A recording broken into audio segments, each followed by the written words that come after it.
JCERT ने JAC board परीक्षा देने वाले 11th क्लास के स्टूडेंट्स के लिए भी मॉडल प्रश्न पत्र टर्म 1 एग्ज़ाम के लिए जारी किया है। 2 सेट जारी किया है, सेट 1 और सेट 2 टर्म 1 परीक्षा के लिए। तो चलिए देखते हैं टर्म 1 परीक्षा के लिए सेट 1 का जो प्रश्न दिया गया है 40 प्रश्न, उसका हल अभी हम लोग देखते हैं। चलिए क्वेश्चन संख्या 1 है, इसमें 40 प्रश्न है। देखते हैं पहला प्रश्न, क्वेश्चन संख्या 1, निम्नलिखित में से विश्व की प्राचीनतम सभ्यता कौन सी है। देखिए ऐसे तो इसमें देखिए मिस्र, चीन, सिंधु घाटी, मेसोपोटामिया दिया हुआ 4 ऑप्शन, तो इसमें चारों जो है सो विश्व की प्राचीनतम सभ्यता में मानी जाती है। लेकिन इसमें भी सबसे प्राचीन कौन है, तो इसका उत्तर हो जाएगा मेसोपोटामिया की सभ्यता। मेसोपोटामिया की सभ्यता विश्व की प्राचीनतम सभ्यता है। प्रश्न संख्या 2 है आपका दूसरा क्वेश्चन, मेसोपोटामिया की आरंभिक सभ्यता कौन सी थी। मेसोपोटामिया की आरंभिक सभ्यता देखिए सुमेर सभ्यता, बेबीलोनियन की सभ्यता, असीरियन सभ्यता, इनमें से कोई नहीं था, सुमेर सभ्यता है ना। मेसोपोटामिया की आरंभिक सभ्यता कौन सी थी, तो सुमेर सभ्यता थी, याद रखना है। तीसरा है मेसोपोटामिया की सभ्यता किस नदी के किनारे विकसित हुई। तो मेसोपोटामिया की सभ्यता देखिए दजला और फरात नदी के बीच विकसित हुई थी, है ना। तो दजला और फरात दोनों होना चाहिए था, लेकिन दजला भी अलग अलग ऑप्शन है और फरात भी अलग ऑप्शन है, नील नदी अलग से दिया है। तो इसमें हम लोग डी मार सकते हैं कि इनमें से कोई नहीं होगा, और होगा तो दोनों के बीच में होगा, दजला और फरात दोनों देना चाहिए था एक साथ, लेकिन दोनों चूंकि अलग अलग ऑप्शन में है इसलिए इनमें से कोई नहीं होना चाहिए। देखिए अगला क्वेश्चन है, बेबीलोन नगर का प्रमुख देवता कौन था। बेबीलोन नगर का प्रमुख देवता कौन था, देखिए तो बेबीलोन नगर का मर्दूक, एनलिन, लिनियर और सूर्य, तो इसका कौन हो जाएगा आंसर, मर्दूक हो जाएगा, है ना। तो बेबीलोन नगर का प्रमुख देवता मर्दूक हो गया। अब देखिए मेसोपोटामिया की लिपि क्या थी, तो मेसोपोटामिया की लिपि देखिए चित्रलिपि, किलाक्षर लिपि, ए और बी दोनों, इनमें से कोई नहीं, तो क्या हो जाएगा इसमें किलाक्षर लिपि, किलाक्षर लिपि हो जाएगा, ठीक है। क्वेश्चन संख्या 6 देखते हैं। क्वेश्चन संख्या 6 है, मेसोपोटामिया में युद्ध और प्रेम की देवी को क्या कहा जाता था। तो मेसोपोटामिया में युद्ध और प्रेम की देवी को देखिए अबाऊ, अस्तेर, इनिन्नी, शिव, क्या कहते हैं, इनिन्नी, याद रखिएगा इनिन्नी। मेसोपोटामिया में युद्ध और प्रेम की देवी को इनिन्नी कहा जाता था, इनिन्नी। असुर बेनीपाल कहाँ के शासक थे, असुर 7वां नंबर, असुर बेनीपाल, तो असीरिया, क्रीट, रूस और चीन, तो असीरिया के शासक थे, याद रखिएगा। 8वां, मेसोपोटामिया के उड़ देवता किससे संबंधित थे। तो मेसोपोटामिया के उड़ देवता जो चंद्र से संबंधित थे, ठीक है, सूर्य, चंद्र, जल, पवन है, तो चंद्र से संबंधित थे। 9वां, गिलगमेश महाकाव्य का संबंध किससे है। तो इसका संबंध मेसोपोटामिया से है, न कि मिस्र, ईरान, मेसोपोटामिया से। 10वां, जिगुरत का संबंध निम्न में से किससे था। जिगुरत का संबंध निम्नलिखित में से किससे था, तो मंदिर, मस्जिद, चर्च, इनमें से कोई नहीं, तो मंदिर से था, है ना। जिगुरत का संबंध मंदिर से। 11, कौन सा साम्राज्य 3 महाद्वीपों एशिया, अफ्रीका और यूरोप तक विस्तृत था। देखिए रोमन साम्राज्य, ईरानी साम्राज्य, ए और बी दोनों, इनमें से कोई नहीं, तो ये हो जाएगा देखिए रोमन साम्राज्य भी और ईरानी साम्राज्य दोनों जो है, ए और बी दोनों, माने रोमन साम्राज्य भी और ईरानी साम्राज्य दोनों जो एशिया, अफ्रीका, यूरोप तीनों महाद्वीपों में विस्तृत था। अगला क्वेश्चन, रोम किस नदी के किनारे बसा हुआ था। तो रोम जो है टाइबर नदी, डेन्यूब नदी, नील नदी, राइन नदी, किसमें हो जाएगा, टाइबर नदी के किनारे, रोम टाइबर नदी के किनारे बसा हुआ था। 13, रोम की आरंभिक निवासी किस प्रजाति के थे। रोम के आरंभिक निवासी किस प्रजाति के थे, देखिए एकियन, डोरियन, लैटिनस, एट्यूस्कन, ये हो जाएगा एट्यूस्कन। रोम की आरंभिक निवासी, रोम के आरंभिक निवासी एट्यूस्कन प्रजाति के थे, ठीक है। क्वेश्चन संख्या 14 देख लीजिए। क्वेश्चन संख्या 14 क्या है, रोम का पहला सम्राट कौन था। देखिए Julius Caesar, Augustus Caesar, Tiberius, Aurelius, क्या मारेंगे इसमें, अगस्टस सीजर। रोम का पहला सम्राट था अगस्टस सीजर। 15 है, कस्तुनतुनिया नगर, देखिए कस्तुनतुनिया नगर की स्थापना किसने की। Julius Caesar, Constantine, Aurelius, Justinian, तो इसका आप मारिएगा कॉन्स्टेंटाइन। कस्तुनिया नगर की स्थापना कॉन्स्टेंटाइन ने की थी।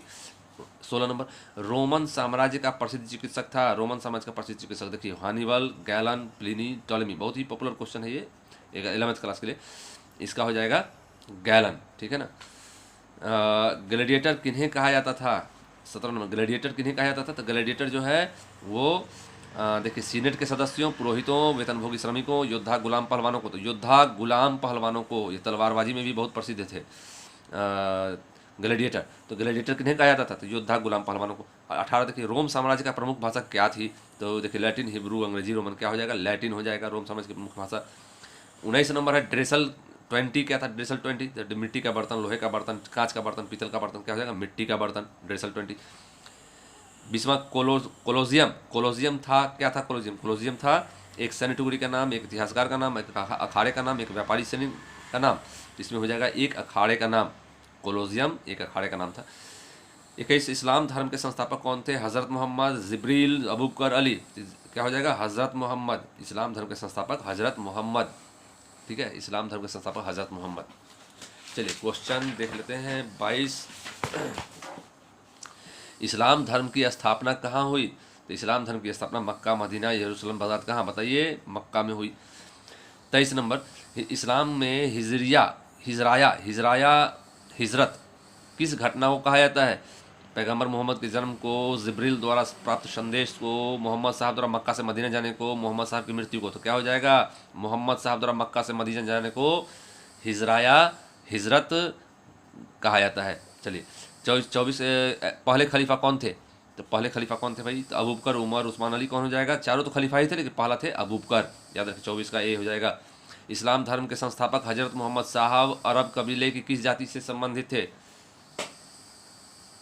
इस्लाम धर्म के संस्थापक हजरत मोहम्मद साहब अरब कबीले किस जाति से संबंधित थे?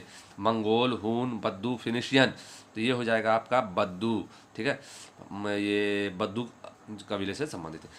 26 इस्लाम की तलवारों के निर्माण के लिए इस्पात की तलवारों के निर्माण के लिए किस स्थान की ख्याति थी?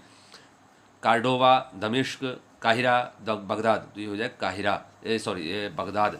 इस्पात की तलवारों के निर्माण के लिए किस स्थान की ख्याति थी? तो बगदाद की ख्याति थी, ठीक है ना। उसके बाद है 27 नंबर, इस्लामी दर्शन सबसे अधिक किस दर्शन से प्रभावित हुआ? तो ये हो जाएगा ईरानी दर्शन से, है ना। यूनानी, रोमन, चीनी, ईरानी। तो ईरानी हो जाएगा। इस्लामी दर्शन किससे संबंधित था? तो वो ईरानी से। शाहनामा की रचना किसने की? फिरदौसी, उमर खयाम, शेख सादी, बालाधुरी। ये हो जाएगा फिरदौसी। शाहनामा के रचयिता फिरदौसी हैं, याद रखने की बात है। पैगंबर 29, पैगंबर मोहम्मद के प्रतिनिधि को क्या कहा जाता है? गाजी, उमर, अमीर, खलीफा। तो पैगंबर मोहम्मद के प्रतिनिधि को खलीफा कहते हैं, खलीफा। क्वेश्चन संख्या आ जाइए 30। पैगंबर मोहम्मद की माता का क्या नाम था? देखिए पैगंबर मोहम्मद की माता का नाम क्या था? तो उनका माता का नाम था अमीना, है ना। फातिमा, आयशा, खादीजा, ये सब पत्नी और बेटी थी इसमें से, जबकि अमीना जो थी उनकी माता का नाम था। फ्यूड, अब देखिए अगला, फ्यूड का शाब्दिक अर्थ क्या है? राजा, सामंत, जमीन का टुकड़ा, कम्मी। ये हो जाएगा जमीन का टुकड़ा। फ्यूड का अर्थ है जमीन का टुकड़ा। फाइफ क्या है? फाइफ जो है आपको देखिए, सामंत, कृषक, जागीर, बिशप। तो फाइफ था एक प्रकार का जागीर था, फाइफ जागीर, ठीक है। सर्फ किसे कहा जाता था? जागीर को, पोप को, भूदान को, दुर को। तो भूदान को, भूदान मतलब भूमि का दान, भूमि भूदान, तो उसको सर्फ कहा जाता था। अगला 34 नंबर क्वेश्चन है, सामंती समाज नामक पुस्तक के लेखक कौन थे? कार्ल मार्क्स, एंजेल्स, लेनिन, मार्ग ब्लॉक। ये था मार्ग ब्लॉक थे सामंती समाज के लेखक। 35 नंबर क्वेश्चन, सामंतवाद की छोटी इकाई क्या थी? सामंतवाद की छोटी इकाई क्या थी? देखिए ड्यूक, नाइट, राजा, इनमें से कोई नहीं। तो क्या हो जाएगा? नाइट हो जाएगा। नाइट सामंतवाद की छोटी इकाई थी। 36 है, सामंती व्यवस्था के शिखर पर कौन था? सामंती व्यवस्था के देखिए शिखर, राजा, अर्ल, बैरन, किसान। तो क्या हो जाएगा? राजा। सामंती व्यवस्था के शिखर पर राजा था, राजा सामंती व्यवस्था के शिखर पर था। क्वेश्चन संख्या 37 देखिए, नाइट किसे कहा गया है? नाइट देखिए घुड़सवार योद्धाओं को, स्वतंत्र किसानों को, कृषि दर्शन को, गुलामों को। तो हो जाएगा घुड़सवार योद्धाओं को नाइट कहा गया है, घुड़सवार योद्धाओं को नाइट कहा गया है। अब क्वेश्चन नंबर हम 38 देखते हैं। ये है, बड़ी सामंत के घर को क्या कहा जाता था? बड़ी सामंत के घर को मेनर, पाइप, नाइट, इनमें से कोई नहीं। क्या हो जाएगा? मेनर कहा जाता था। बड़ी सामंत के घर को मेनर कहा जाता था। 39वां देख लीजिए, पोपलियो तृतीय ने किसे पवित्र रोमन सम्राट बनाया? तो पोपलियो तृतीय ने किसे पवित्र रोमन सम्राट बनाया? देखिए क्लोविस्को, चार्ल्स मार्टेल, पेपिनिको और सार्लमा। तो पोपलियो तृतीय ने किसे पवित्र रोमन सम्राट बनाया? तो सार्लमा को, है ना, सार्लमा को पवित्र रोमन सम्राट बनाया। 40वां और लास्ट क्वेश्चन है इस सेट 1 का, हिस्ट्री का, टर्म 1 परीक्षा के लिए ये लास्ट क्वेश्चन, ईसाई धर्म का प्रथम पोप किसे माना जाता है? ग्रिगोरी पायस, पाल, इनोसेंट, तो ये हो जाएगा ग्रिगोरी। ग्रिगोरी को ईसाई धर्म का प्रथम पोप माना जाता है ग्रिगोरी। तो इस तरह से आपने देखा सेट 1 हिस्ट्री सेट 1 का टर्म 1 एग्जाम के लिए 11th क्लास के लिए ये हल देखा आपने। तो चलिए, वीडियो देखने के लिए बहुत धन्यवाद। मेरे चैनल को सब्सक्राइब नहीं किया तो सब्सक्राइब अवश्य कर लें ताकि अगली वीडियो का नोटिफिकेशन आपको मिलता रहे। चलिए, बेस्ट ऑफ लक, आप लोगों का एग्जाम बहुत अच्छा जाए, अपना स्वास्थ्य का ख्याल रखें। फिर मिलते हैं नेक्स्ट वीडियो में।